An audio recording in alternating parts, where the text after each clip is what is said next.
The rehearsal was at the kino. Yeah, all the rehearsal was ours is also the kino.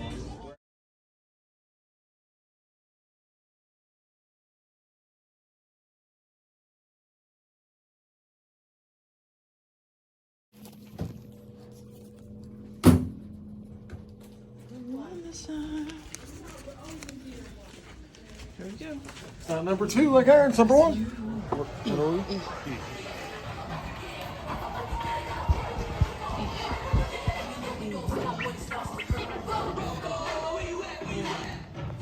Really comfy. Number 2, number 1. Gonna watch Beetlejuice 2. Beetlejuice. We couldn't get the reclining seat. Yeah. Alright, here. Beetlejuice 2. Beetlejuice. Probably make Shirley. Beetlejuice. We'll see when that happens. Here we go. Let's get Showtime. Right on time. Yeah, showtime. So reclining seats this time. We have plenty of floor space. You know that. Put close in.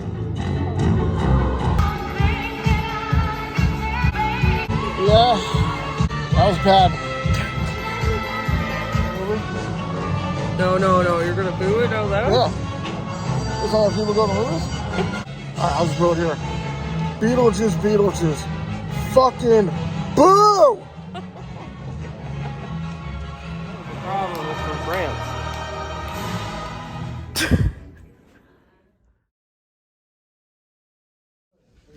Time to leave. Stuff sold out in like 2 or 3 hours. Alright, out into the rain. It's really coming down. Revealing Beetlejuice. Bus after watching that. Oh my god, I cannot believe they fucked it up that bad. We'll talk about it at home right now. We're home. Alright. So, just came from seeing the new Beetlejuice movie. Yeah. That's something we're going to start doing. We're going to start reviewing movies after we see them at the cinema. Yeah. So, we saw the new Beetlejuice movie, obviously. Oh yeah, did you like it or not, I guess? Before we get into the details. I hated it. Yeah. I absolutely hated it. A diehard fan from the 1988 original. That movie holds a place in my heart dear. Almost as like Aliens when we did the Aliens thing and stuff like that. That's a movie I grew up with. That I love so much, and you hadn't seen it recently until I showed it to you. Yes, I had seen clips my whole life, right. And I had, watched the cartoon. I watched the cartoon. The figurine, or I'd seen the figurines. I didn't have them, but I remember them being around. You had them, and and then I watched it with you entirety. I'd already seen it broken up my whole life, and you showed me the whole thing, and it was great. In fact, we watched it this morning before we went to the movie theater. We watched it on the way there. Yeah. And again, like I had, like you were saying, I've had all the action figures from the original. Yeah. The movie is amazing. And this was a hyped up movie 36 years after the 88 version, and I kind of knew going in. I didn't have much expectations going into this movie. You were worried. You were scared. I said to Erin last night I was very scared about watching this movie because I kind of knew this wasn't like what when we went to the Aliens review we did the Aliens review. There already had been like 6 or 7 movies up to Alien Romulus, so it was like hit or miss, whatever. There hasn't been a sequel to this movie, like I said, since 88. 36 years. So, coming into this movie, I was nervous, but kind of knew what I was walking into. I had high hopes, but I was disappointed too. All right, so now I guess we'll get into the spoilers, full undisclosed conversation. Haven't seen it. We are going to straight spoil this movie. Not that there's really anything to even spoil in this movie, honestly. So we'll get into it. And again, spoilers. All right. So again, this is taking place. I don't know how long after the original date of the first movie. Winona Ryder is. Let's talk about who's back in this movie. Oh, okay. Winona Ryder's back. Obviously Michael Keaton's back as Beetlejuice. Yep. Catherine O'Hara's back. You might know from Home Alone and also from the first one. And I think that's really it. honestly. I feel like there was someone else. Characters. There were a couple, like, there was the woman that was trying to sell the house, her daughter, who was in different actors, probably, I don't know, could be the same, but her character was there growing up, but I think that's it, as far as returning characters. Oh, and kind of, Jeremy Jones, I think that's his name, who was the husband of Catherine O'Hara in the first one. His character returned. I believe he has passed away, unfortunately. So I was actually wrong. He is still alive. The reason why they didn't bring him back to play the same character was because of some alleged legal troubles that he had earlier on. So that's it. God, this fucking movie. All right, man. All right. Where do we even begin with this fucking movie? I mean, first of all, Jen Ortega is in this movie. Yes. All right, so, like, I get it. Like, Jen Ortega, you know, Wednesday, like, you know, she's great in that. She's, like, the next, like, younger Aubrey Plaza, I guess, if you want to say, like, a younger, pessimistic, kind of, like, dark, emo girl. I mean, all right, I understand the casting to be Winona Ryder, Lydia's daughter. Yeah. Like, that makes sense. I thought that was great. When I saw that she was in, I was like, perfect. Right. I think she's a good actress, and she's definitely that mood. This movie didn't know where it was driving. Oh my God. Let's talk about driving down a highway, and you have, like, fucking 5 lanes to get off. This movie tried to drive down all 5 lanes at the same time. You have, like, one plot here. Okay, so fucking... Oh God! I guess we could just start from the beginning. Maybe. Yeah, just start from the beginning. How it goes. Just pissing off even talking about it.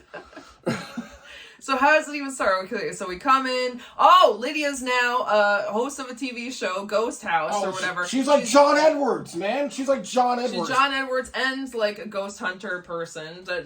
That's what she does. She's like famous. She has subscribers. She has followers. Apparently, like she's on. She's a whole audience in there with her. She's famous. She's filming it. Apparently, she's famous, which we very glaze over just in the beginning of the plot. Yeah, but we also quickly see that she sees ghosts. It wasn't just Adam and Barbara that she saw. Apparently, she has seen ghosts, and they're still, there. And then they introduce her boyfriend / producer, I guess, manager, who's just like a douchebag, and they make that very clear, very fast. Immediately, you're just like, you don't like this guy that she's seeing immediately. Like you're. It's so clear you're supposed to hate them. You said right away that you're like, so we're supposed to hate this guy. It's so obvious. It's like, oh, this guy's a fucking douchebag. Like. Okay, we get that. And I was like, it's just, this movie is just like, it's smashing their audience over the head with a fucking mallet. Like, just, you gotta hate this guy. This is where this is going. This is this going. Continue. You can keep going with it. Sorry. So I'm trying to think. No, you're great. I'm just trying to think what happens after that. So we establish that. Oh, and then we find out that her dad has passed. Catherine O'Hara's husband, right, Jeremy Jones, that he passed away. Yeah, he gets eaten by a shark. Yeah. Bird watching. Yeah. Because bird watching is a huge character. That's his character. He's huge in this movie. I guess in the beginning, right, he moved to the city and maybe he looked at some birds, but this has become his whole thing. Remember in the first movie when he looked at birds like 2 times? This is his dead character's story. I didn't remember him that he's a bird watcher. Yeah. Maybe he said that. We watched the movie this morning. I don't remember him even talking that much about I've seen the first movie more times than I'd even like to admit. And I'm like, really? This is where you put this guy? The first movie, they're eccentric millionaires who have moved from the city to buy like a house. That's the first movie. Yeah. And then they find ghosts and they want to make money off of it. Mm-hmm. Oh, there's ghosts here. Our daughter can talk to ghosts. This movie just completely just turns that upside down. Like as this now, Lydia has a daughter. Right. She can see dead people. And then we have teen drama with Jen Ortega and Guy, who is her love crush, I guess you want to call him. Well, Jen Ortega meets a guy who's intelligent and wants to just hang out with him, pursue something. But she finds out that he's a ghost and he's going to try to mislead her and take her soul, and that just goes nowhere at the end. He doesn't succeed, and that's it.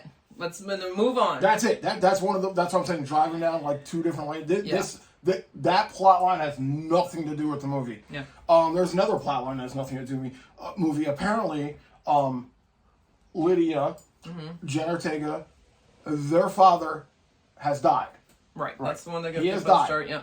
But it's the same plot line as Catherine O'Hara. Her husband has died too. So now you're following the same plot line twice in the movie. Lydia's husband's died.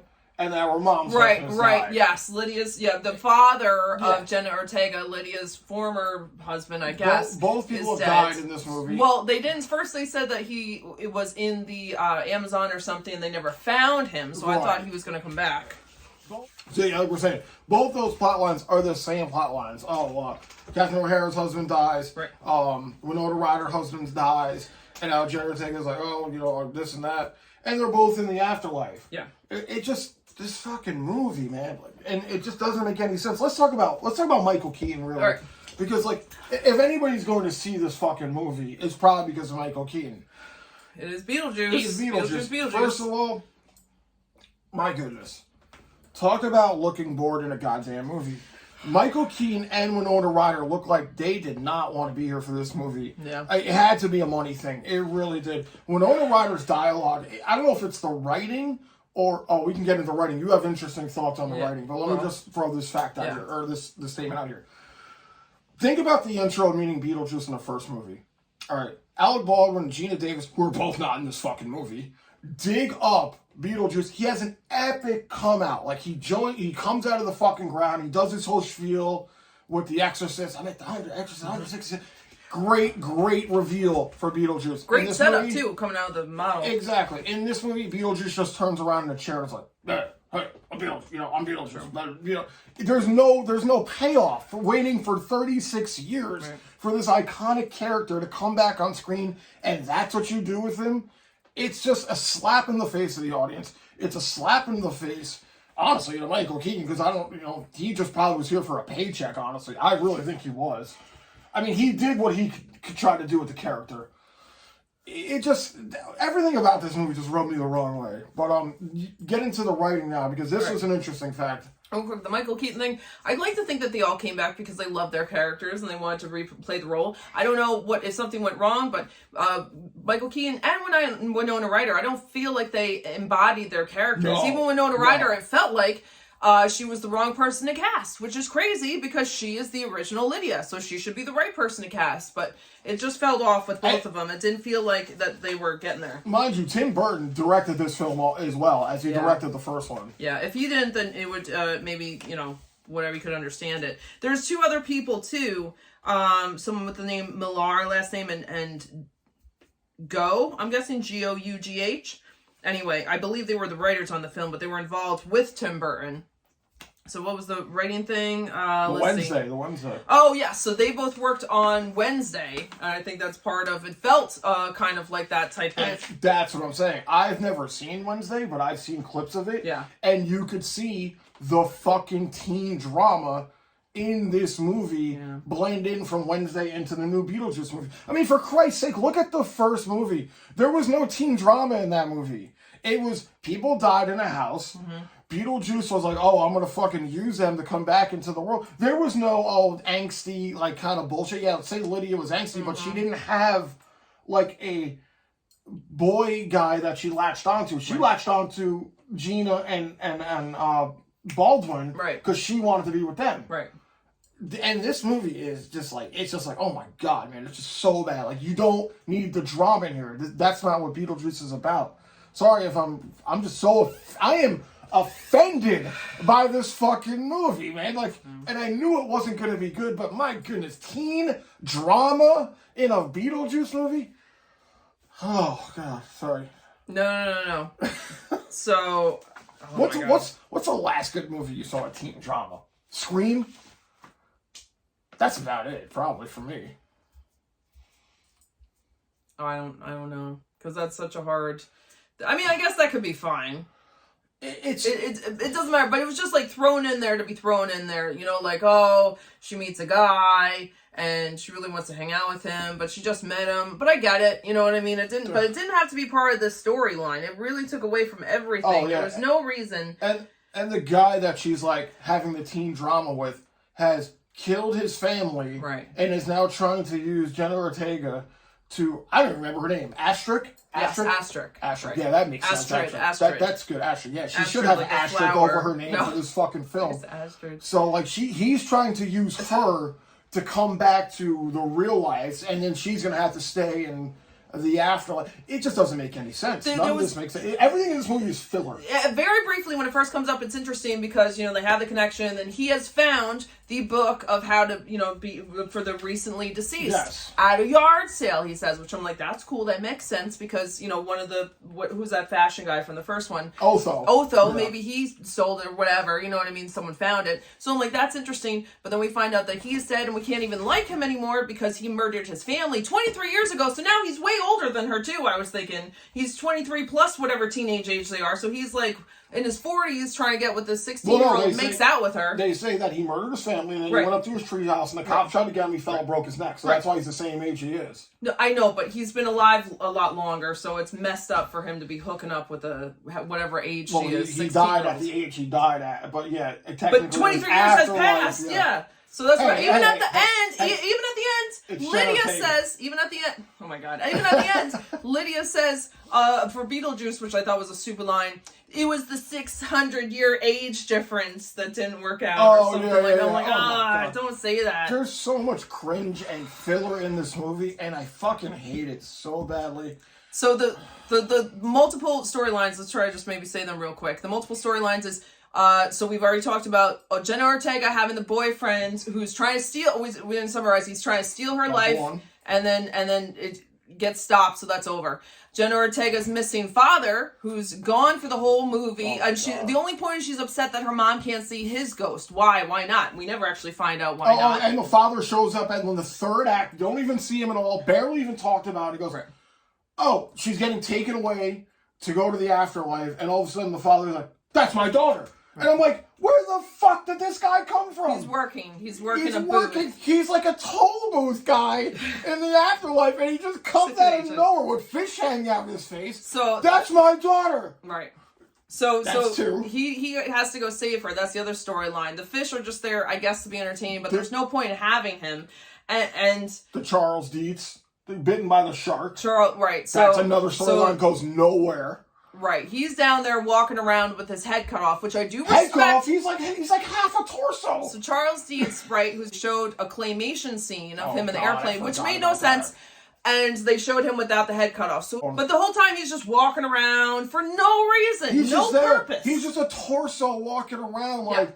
Right. And it looks like they did special effects. I guess there's blood squirting all the time. But it's like, it's just not, there's no point. Like, what's the point? There's no point in this movie at all. Right. And then we have the other Dietz, right? Who's... So we're on the fourth one now. Which one's this? Catherine O'Hara. Oh, Catherine O'Hara. She's just here to be Catherine O'Hara. Right. Honestly, she did a good job. She probably did the best job. She was serviceable because, you know, she's a great actor. But she's got her art show going on and her thing, whatever. She's just there to like belittle like. I guess she doesn't really. I should cut that out. That's not really. She's there to like belittle like Winona Ryder, and like Winona Ryder's there to like have confrontations with Jenna Ortega. Right. None of this meshes well. She's just there to say, "Oh, Lydia, you're having a hard time with your daughter being mean to you. You were mean to me when you were a kid. Exactly, you were mean to me." And then she says to her, "Where's that? Find that Lydia girl, right? That was so strong. Find that person." I'm like, cool. Now Winona Ryder is going to start acting like Lydia, and she didn't. So that was no point. And then the final no point story. Oh no, actually, there's another one with Lydia and all this stuff. But the other one is the big one, Beetlejuice's ex-wife. Oh god. There's no purpose to have this in the movie. God. You said the actress is attractive, so I guess that's something. She's a good-looking chick. I forgot her name. If anybody knows, she's been in a ton of stuff. She looks like the thing from Jack Skellington's girl. She comes back. Who's that? To, Sally or something. Yeah, because she's all stitched up. She's all stitched up. She comes back to exact revenge on Beetlejuice. I don't even know why. I honestly didn't even care enough to know why.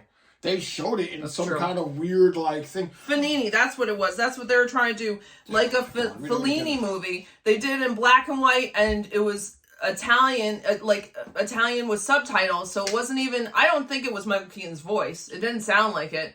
Maybe it was supposed to be. But they did that, and I knew they were referencing something. I didn't get what they were referencing, and I've heard of Fellini movies, and I should know. Let's get into even, like, this is probably, like, the most egregious one for me. William Dafoe is in this movie. He is, like, some kind of, like, undead detective who's at first trying to protect Beetlejuice from his undead wife trying to come and get him. And then all of a sudden he's trying to get Beetlejuice. Because now Beetlejuice is trying to take Winona Ryder again and do some kind of She's living into the afterlife, so he can't do that. And I'm like, illegal or what something. the fuck is happening in this movie? This movie's not even that long. It felt like an eternity, but there are just so many things happening in this movie. Yeah. None of them wrap up. None of them end, except for the 7-minute fucking song and dance routine we gotta have at the end, where they're fucking flying through the air with Beetlejuice and Winona Ryder. It's just, oh my god. So I got stuff on that. One of the Millar said they were worried about how to top the Deo scene. Oh, which I forgot to mention. They do the Deo scene for the funeral of what's his name that got shark bitten. Yeah. So, but Charles, they stretched it on for so long. There was no purpose in doing that. It was like an acolyte type choir. Right? Yeah. And they were, but they sung the whole song. There wasn't like stuff going on that was entertaining during it. They sung way too many verses. It's like, we got it. It's not sad and it's not funny. It was there to be fan service. That's right. exactly But I expected something to happen or nothing happened. So I mean, you cannot top Harry Belafonte in like the original film. I mean, it's just so epic. So Millar, whoever, said that they were worried about how to top the original Deo scene. You can't top it. And so the other writer, Go or whatever, said that Tim Burton called them, and he said he had a jukebox in his kitchen, and he was listening to MacArthur Park, which is a good song. I've heard it a few times in my life, which is a good song, and suggested that they use that song in the dance scene. And this was the 1968 Richard Harris version, not the Donna Summer disco version. So it's a 7.5-minute long song. Let's talk about, let's talk about the end of the movie here. Now this has been a tough review here because I'm angry about it and we're kind of bouncing all over. Let's talk about the ending. Now, if anybody's seen the original 1988 ending, or I forgot even know what fucking year it is now, I'm so pissed. It's 88. You were right. Yeah, you were right. All right, remember the sandworm comes in, takes out Beetlejuice, this and that. Oh, let's do the same thing. Let's have Beetlejuice and put Winona Ryder in the red dress and have them try to get married again at the end of this movie. Yeah. Oh, let's have another sandworm come out here and crush the fucking succubus girl, who's Beetlejuice's ex, I guess. A soul sucker, yeah. And the other fucking guy who was trying to, like, take Winona Ryder and use her for publicity, and just have him come down and kill those. But Beetlejuice and Liz. And then we get can we talk about the fake out, the double fake out?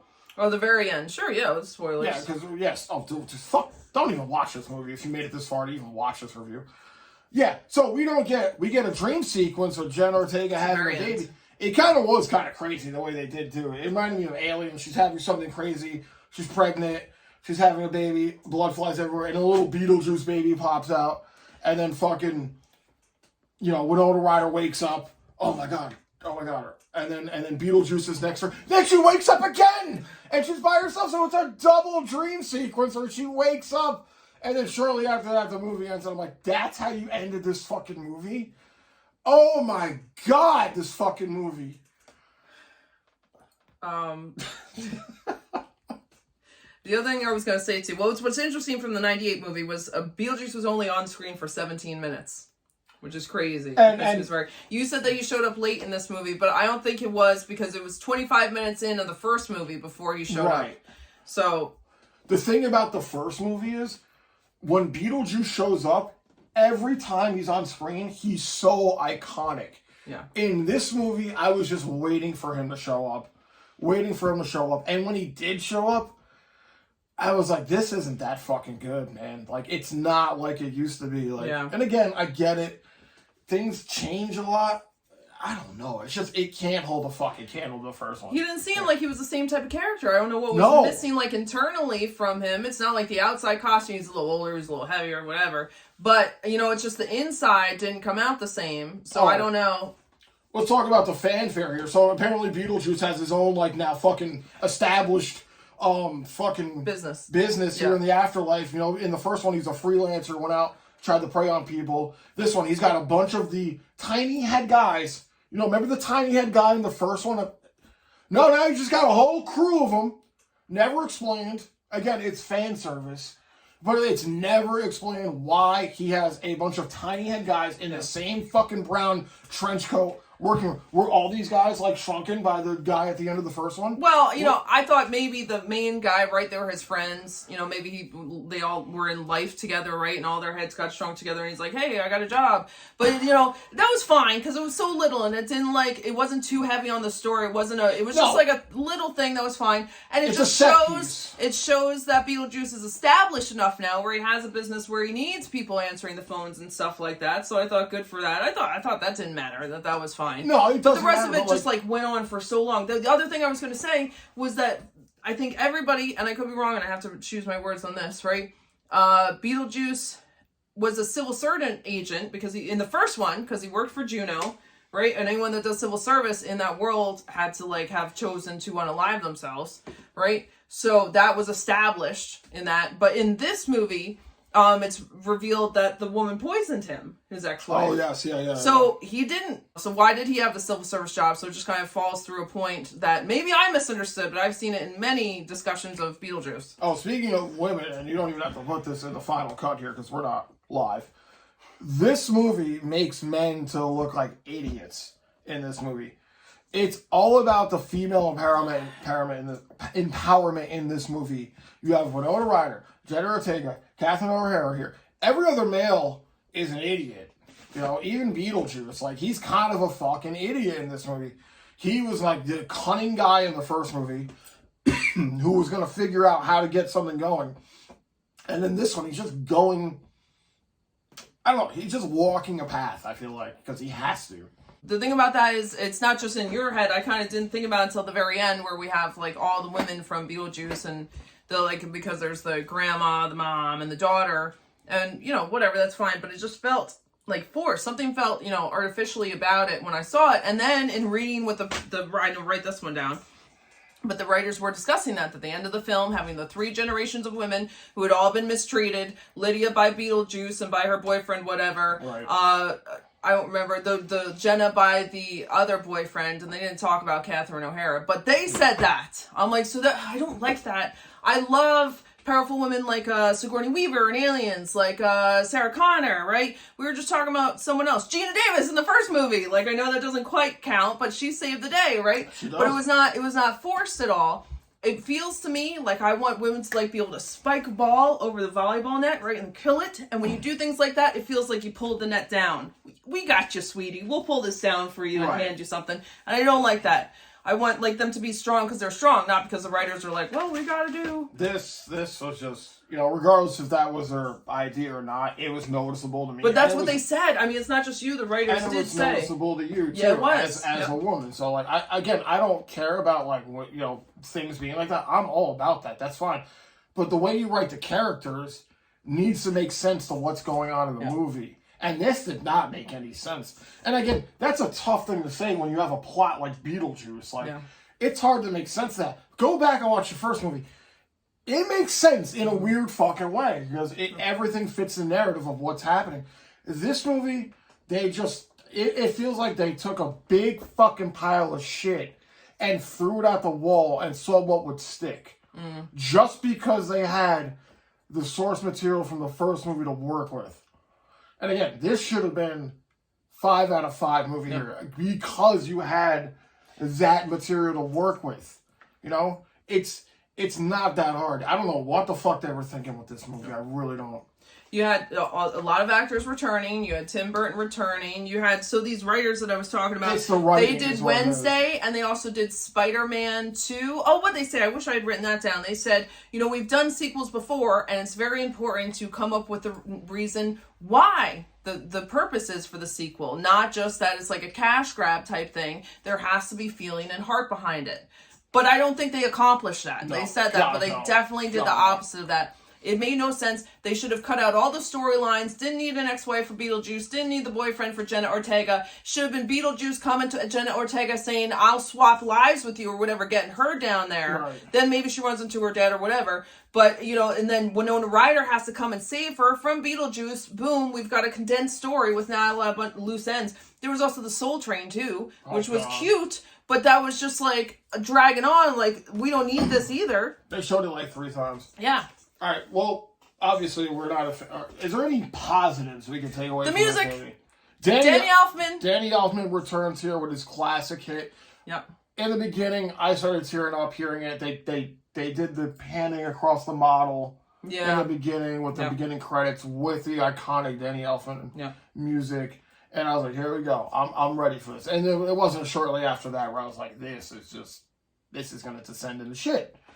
So I will credit the movie for the music, and I will credit for maybe like 2 or 3 funny jokes.